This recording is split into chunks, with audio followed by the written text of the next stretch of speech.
Chapter 3. More about alcoholism.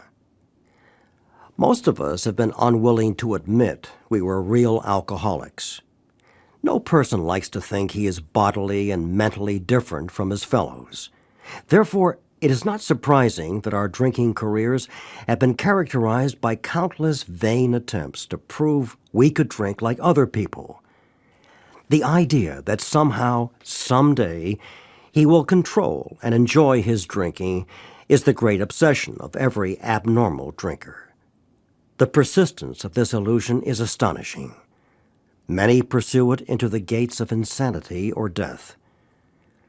We learned that we had to fully concede to our innermost selves that we were alcoholics. This is the first step in recovery. The delusion that we are like other people, or presently may be, has to be smashed. We alcoholics are men and women who have lost the ability to control our drinking. We know that no real alcoholic ever recovers control. All of us felt at times that we were regaining control, but such intervals, usually brief, were inevitably followed by still less control, which led in time to pitiful and incomprehensible demoralization. We are convinced to a man that alcoholics of our type are in the grip of a progressive illness. Over any considerable period, we get worse, never better. We are like men who have lost their legs. They never grow new ones. Neither does there appear to be any kind of treatment which will make alcoholics of our kind like other men.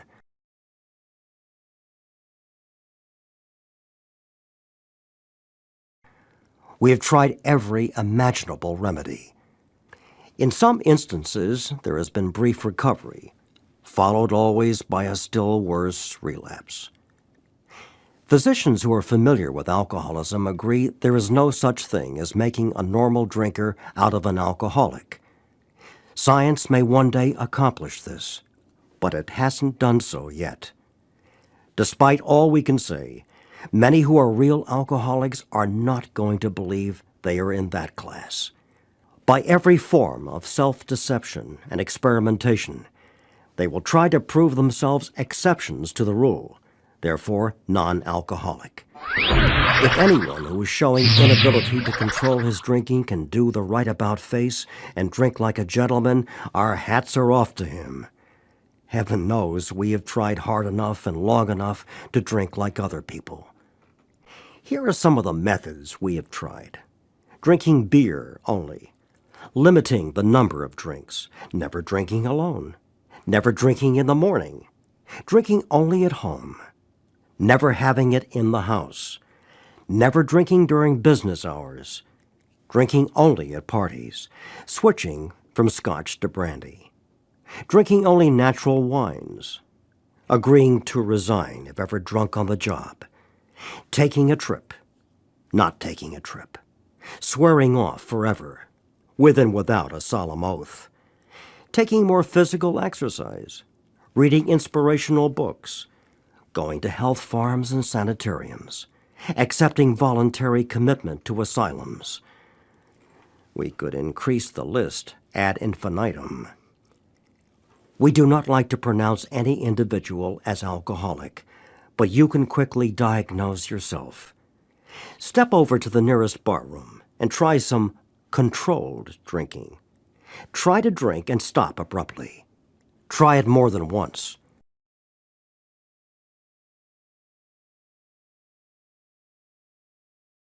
It will not take long for you to decide if you are honest with yourself about it. It may be worth a bad case of jitters if you get a full knowledge of your condition. Though there is no way of proving it, we believe that early in our drinking careers most of us could have stopped drinking. But the difficulty is that few alcoholics have enough desire to stop while there is yet time. We have heard of a few instances where people who show definite signs of alcoholism were able to stop for a long period because of an overpowering desire to do so. Here is one. A man of 30 was doing a great deal of spree drinking. He was very nervous in the morning after these bouts, and quieted himself with more liquor. He was ambitious to succeed in business, but saw that he would get nowhere if he drank at all. Once he started, he had no control whatever. He made up his mind that until he had been successful in business and had retired, he would not touch another drop. An exceptional man, he remained bone dry for 25 years and retired at the age of 55 after a successful and happy business career. Then he fell victim to a belief which practically every alcoholic has, that his long period of sobriety and self-discipline had qualified him to drink as other men. Out came his carpet slippers and a bottle. In 2 months, he was in a hospital, puzzled and humiliated. He tried to regulate his drinking for a while, making several trips to the hospital meantime. Then, gathering all his forces, he attempted to stop altogether and found he could not.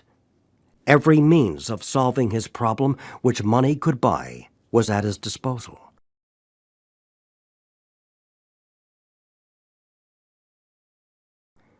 Every attempt failed. Though a robust man at retirement, he went to pieces quickly and was dead within 4 years. This case contains a powerful lesson. Most of us have believed that if we remained sober for a long stretch, we could thereafter drink normally.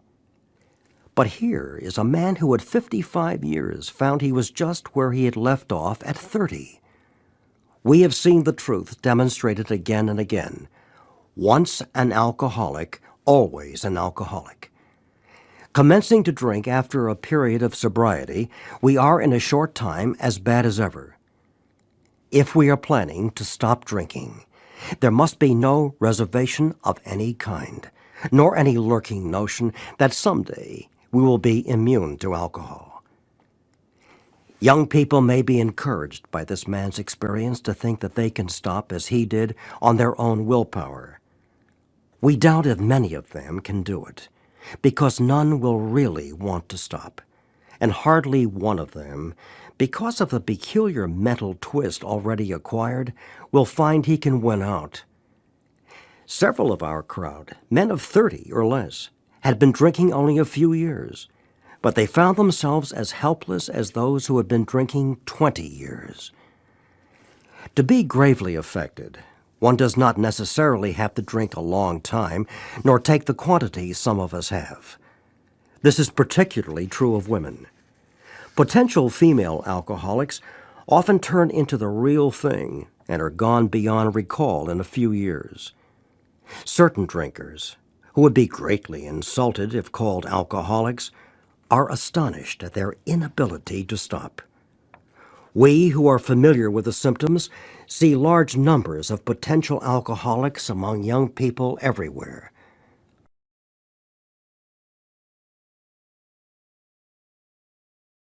But try and get them to see it. A footnote indicates that this was true when this book was first published. But a 1998 U.S.-Canada membership survey showed about 1/5 of AAs were 30 and under. As we look back, we feel we had gone on drinking many years beyond the point where we could quit on our willpower. If anyone questions whether he has entered this dangerous area, let him try leaving liquor alone for 1 year. If he is a real alcoholic and very far advanced, there is scant chance of success.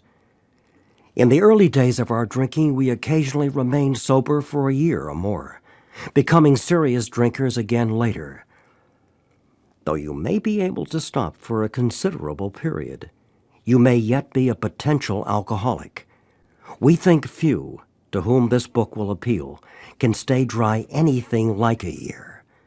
Some will be drunk the day after making their resolutions, most of them within a few weeks.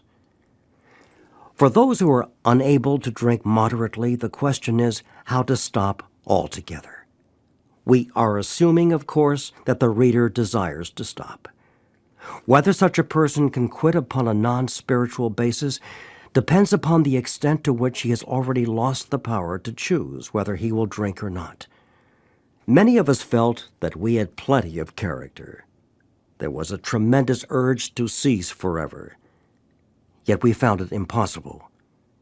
This is the baffling feature of alcoholism as we know it, this utter inability to leave it alone, no matter how great the necessity or the wish.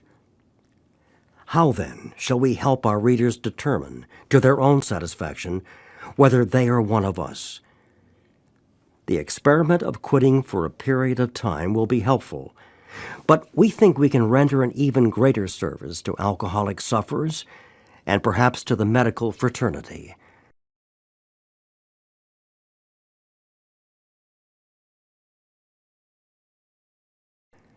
So, we shall describe some of the mental states that precede a relapse into drinking, for obviously this is the crux of the problem. What sort of thinking dominates an alcoholic who repeats time after time the desperate experiment of the first drink? Friends who have reasoned with him after a spree which has brought him to the point of divorce or bankruptcy are mystified when he walks directly into a saloon. Why does he? Of what is he thinking? Our first example is a friend we shall call Jim. This man has a charming wife and family. He inherited a lucrative automobile agency. He had a commendable World War record. He is a good salesman. Everybody likes him. He is an intelligent man, normal so far as we can see, except for a nervous disposition. He did no drinking until he was 35.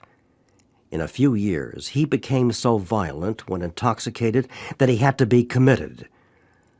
On leaving the asylum, he came into contact with us.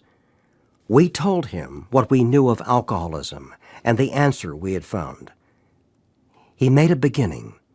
His family was reassembled, and he began to work as a salesman for the business he had lost through drinking. All went well for a time, but he failed to enlarge his spiritual life. To his consternation, he found himself drunk half a dozen times in rapid succession. On each of these occasions, we worked with him, reviewing carefully what had happened. He agreed he was a real alcoholic and in a serious condition. He knew he faced another trip to the asylum if he kept on. Moreover, he would lose his family for whom he had a deep affection.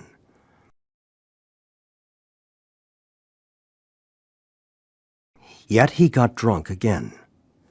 We asked him to tell us exactly how it happened. This is his story. I came to work on Tuesday morning. I remember I felt irritated that I had to be a salesman for a concern I once owned. I had a few words with the boss, but nothing serious. Then I decided to drive into the country and see one of my prospects for a car. On the way, I felt hungry, so I stopped at a roadside place where they have a bar. I had no intention of drinking. I just thought I would get a sandwich. I also had the notion that I might find a customer for a car at this place, which was familiar, for I had been going to it for years. I had eaten there many times during the months I was sober. I sat down at a table and ordered a sandwich and a glass of milk. Still no thought of drinking. I ordered another sandwich and decided to have another glass of milk. Suddenly, the thought crossed my mind that if I were to put an ounce of whiskey in my milk, it couldn't hurt me on a full stomach. I ordered a whiskey and poured it into the milk. I vaguely sensed I was not being any too smart, but felt reassured as I was taking the whiskey on a full stomach. The experiment went so well that I ordered another whiskey and poured it into more milk. That didn't seem to bother me, so I tried another. Thus started one more journey to the asylum for Jim. Here was the threat of commitment, the loss of family and position, to say nothing of that intense mental and physical suffering which drinking always caused him. He had much knowledge about himself as an alcoholic. Yet all reasons for not drinking were easily pushed aside in favor of the foolish idea that he could take whiskey if only he mixed it with milk.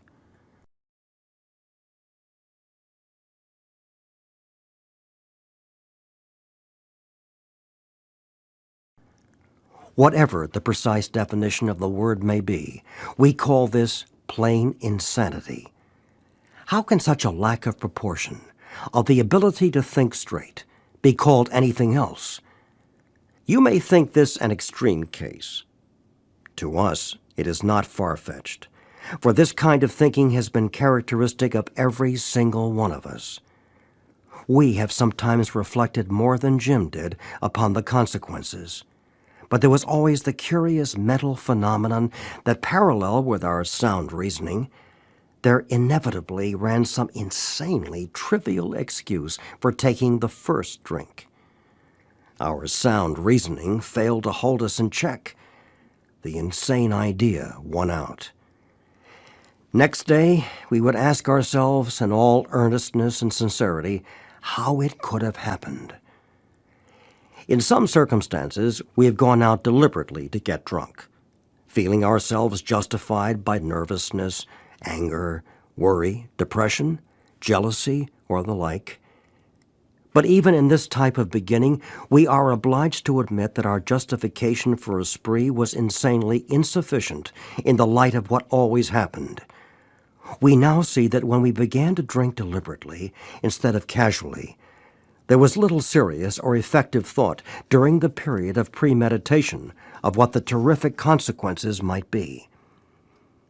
Our behavior is as absurd and incomprehensible with respect to the first drink as that of an individual with a passion, say, for jaywalking. He gets a thrill out of skipping in front of fast-moving vehicles. He enjoys himself for a few years in spite of friendly warnings. Up to this point, you would label him as a foolish chap having queer ideas of fun.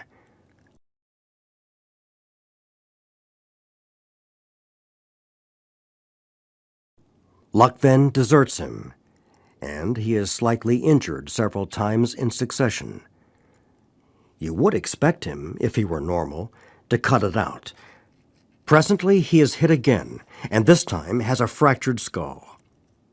Within a week after leaving the hospital, a fast-moving trolley car breaks his arm.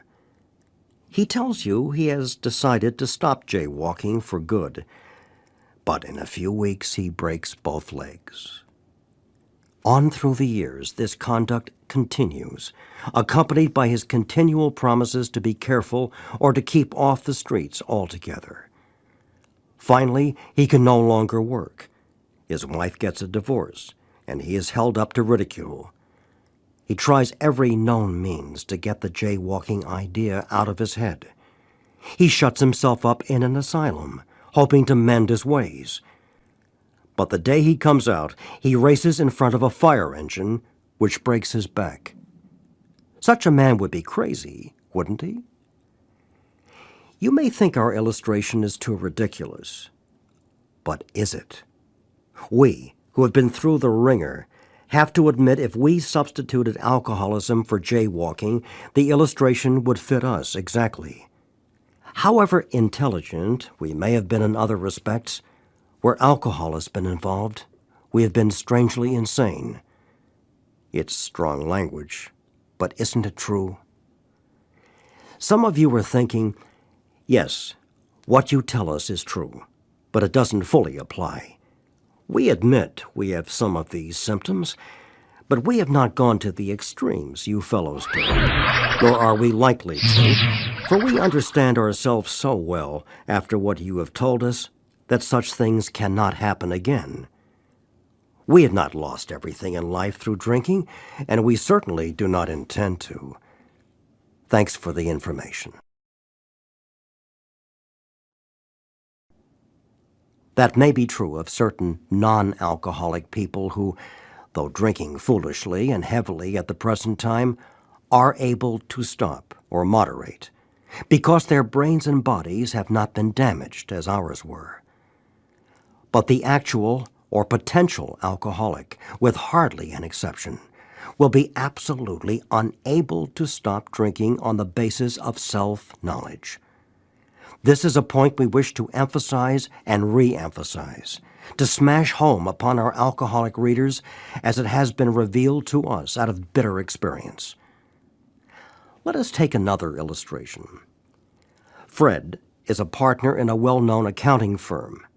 His income is good, he has a fine home, is happily married, and the father of promising children of college age.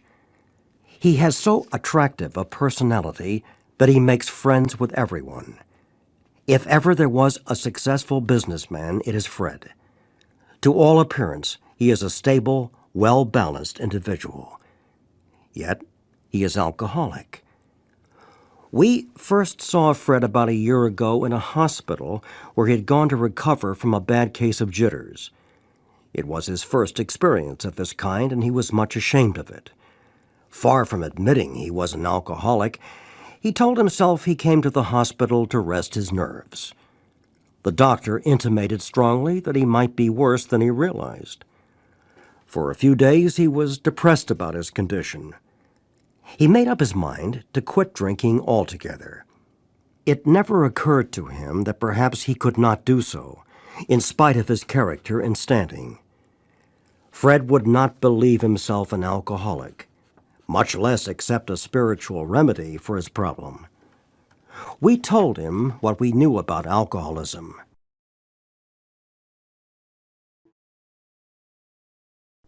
He was interested and conceded that he had some of the symptoms, but he was a long way from admitting that he could do nothing about it himself.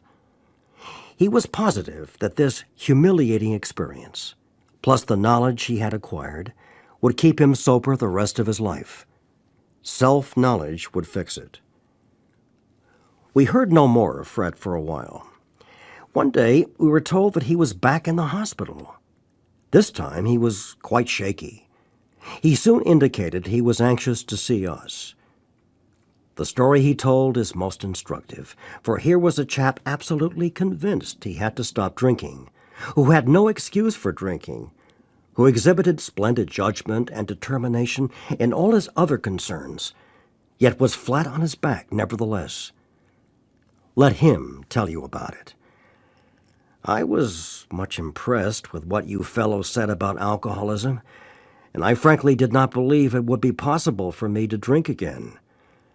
I rather appreciated your ideas about the subtle insanity which precedes the first drink, but I was confident it could not happen to me after what I had learned. I reasoned I was not so far advanced as most of you fellows, that I had been usually successful in licking my other personal problems, and that I would therefore be successful where you men failed. I felt I had every right to be self-confident, that it would be only a matter of exercising my willpower and keeping on guard. In this frame of mind, I went about my business, and for a time all was well. I had no trouble refusing drinks, and began to wonder if I had not been making too hard work of a simple matter. One day I went to Washington to present some accounting evidence to a government bureau.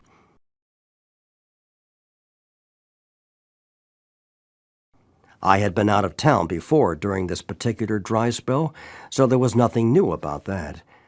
Physically, I felt fine. Neither did I have any pressing problems or worries. My business came off well. I was pleased and knew my partners would be too. It was the end of a perfect day, not a cloud on the horizon.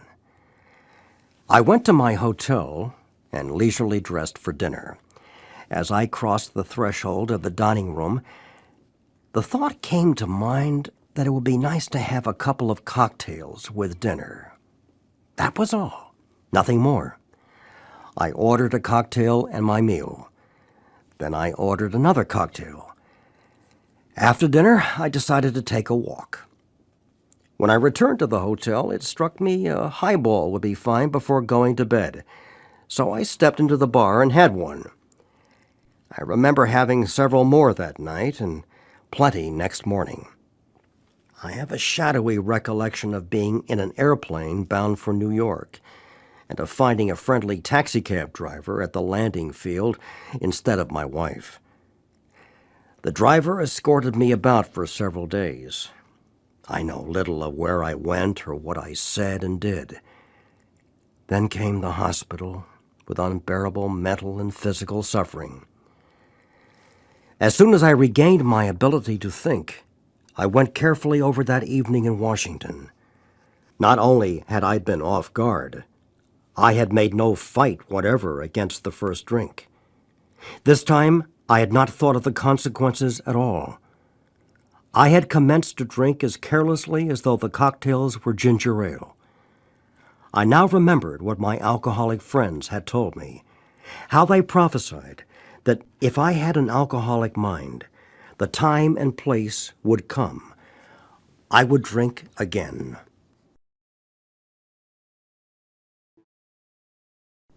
They had said that though I did raise a defense, it would one day give way before some trivial reason for having a drink. Well, just that did happen, and more. For what I had learned of alcoholism did not occur to me at all. I knew from that moment that I had an alcoholic mind. I saw that willpower and self-knowledge would not help in those strange mental blank spots. I had never been able to understand people who said that a problem had them hopelessly defeated. I knew then. It was a crushing blow. 2 of the members of Alcoholics Anonymous came to see me. They grinned, which I didn't like so much, and then asked me if I thought myself alcoholic, and if I were really licked this time.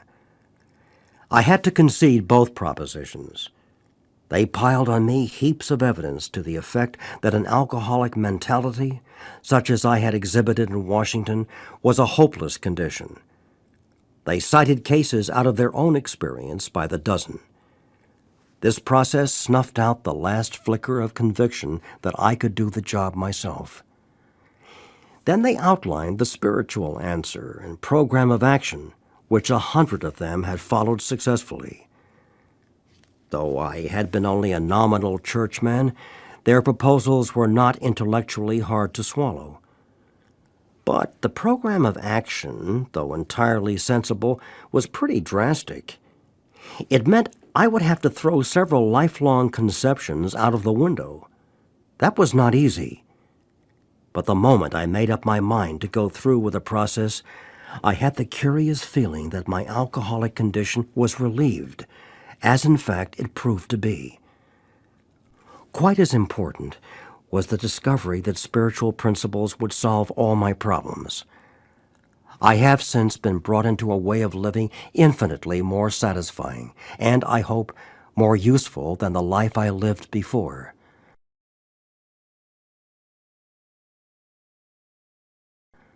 My old manner of life was by no means a bad one, but I would not exchange its best moments for the worst I have now.